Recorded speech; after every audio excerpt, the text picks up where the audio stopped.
The three people and how their personalities, both good and bad, complemented one another, took Cum Town to another level. Each of the three has a distinct personality and role on the show. Like, Cum Town was a perfect vehicle for Nick Mullen and his sense of humor. It really was an ideal setup for what he's best at.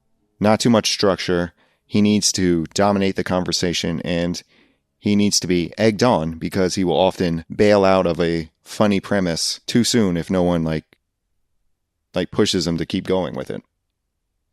And when you need someone to fulfill the role of egging, an egg roll, if you will, you obviously think of Stav. Not only laughing at Nick's jokes, but encouraging it, or saying something stupid that will send Nick's brain in another direction and then heighten the joke even more. So much of the show could be determined by Nick Mullen's mood or mental state that day. His manic and depressive states that could either be great for content or an absolute disaster. Which is why Stavros works so well. He's probably the best person to play off of Nick, because he knows the right amount to get involved and also not step on his jokes. And you can listen to episodes when they had guests on, or if you've listened to Nick on other podcasts, there are some people who either can't get out of his way or cannot set him up properly. Even Adam on the newer shows, podcast episodes, wasn't good at this, which is why that show was not good. There were rare times that Nick actually wanted to do a bit. Adam was just not great at facilitating that. Though Adam is essential to the mix of Cum Town. As a muse, a punching bag, and having his dad become a recurring fictionalized character. That was very important. It would be sucks. A much better one with Matthew Perry is Fools Rush In. Yeah, I've seen that one. Yeah. I've never seen that. That was on HBO during the day. Adam had for the a long Fools time. Rush In video game for both Sega Saturn and I SNES. did, yeah. It's true. He had to play it on both It was an consoles. RPG. He was like, Dad, the graphics are different. I need it for both systems. Well, I'm going to have to go have gay sex to earn enough money to buy it. Whoopsie, looks like someone has to go have gay sex for money again. Oh, geez, I don't like doing it, but Daddy needs his video games. Just you go into Adam's room, it's every system ever made. Japanese imports, a full arcade is in their house. Anything for my boy. Anything for Adam, I guess. He's a good man. He made a lot of sacrifices for his family.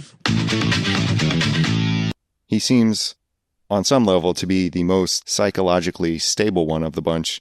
He can take being the butt of the joke in ways the others cannot, particularly Stav, but also Nick. But at the same time, he also has the need to be seen as being cool, especially by black men.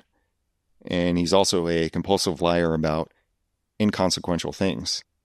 Both of which are sources of some of the funniest material in the show's history, like the Cool Adam episode. His mere presence of being the third mic has set off so many classic bits from the show.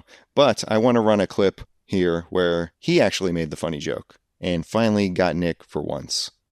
Well, here's this. It's a self. I never have a problem at a restaurant. Never have a problem with food service. That's not true. When? Do you remember one? I don't remember one. Which one? We were at Hooters and you asked if there could be more guys working there.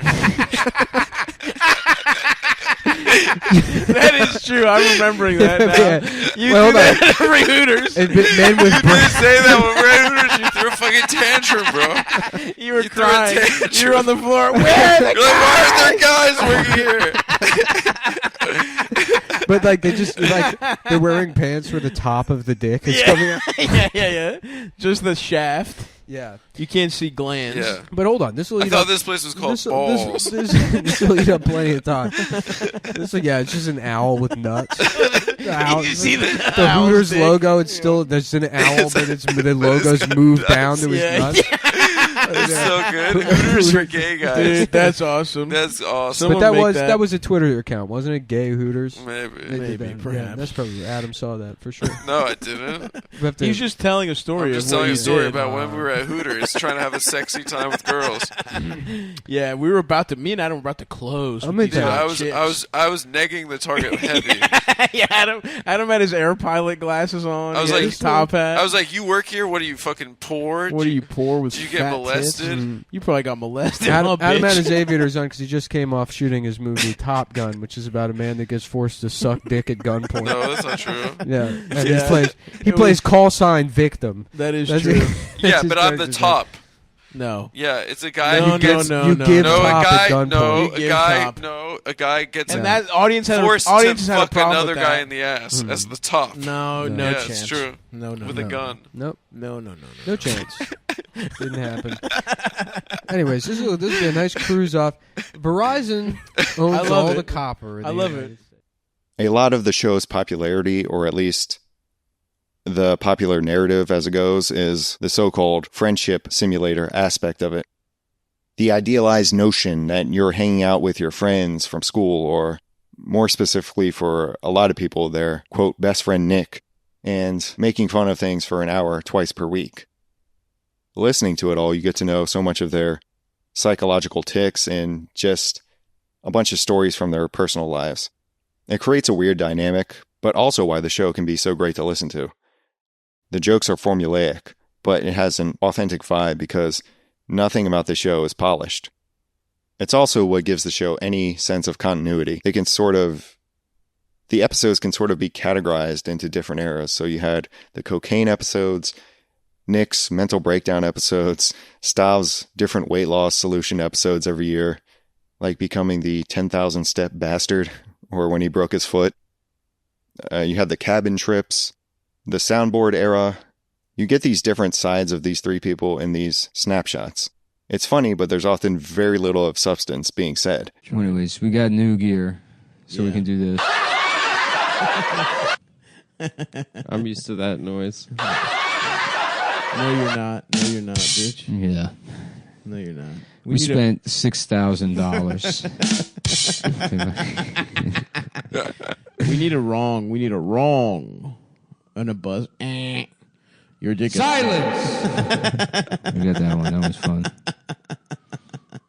I like my saddle leather phone case, so I'm going to stick with that. I'm going to keep that. But the Ridge wallet. Reminds you of riding horses. Silence! Anyways.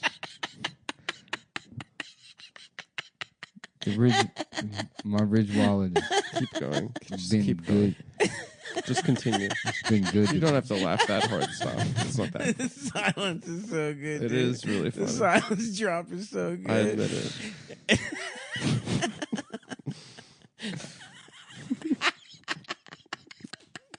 Goddamn. Listening through the entire catalog of the show is interesting because you get to hear them all have success for the very first time and also come to hate it. This was still crazy at the time for a podcast to hit over 6 figures per month in Patreon support. What develops is this strange mix from all of them feeling like they don't deserve the money for how stupid the show is, to also acting entitled to the money and being resentful of the audience for long stretches of time. So Nick starts the show. He's living with a Chinese family as a stand-up comedian who's still trying to get recognition, mostly as a feature act.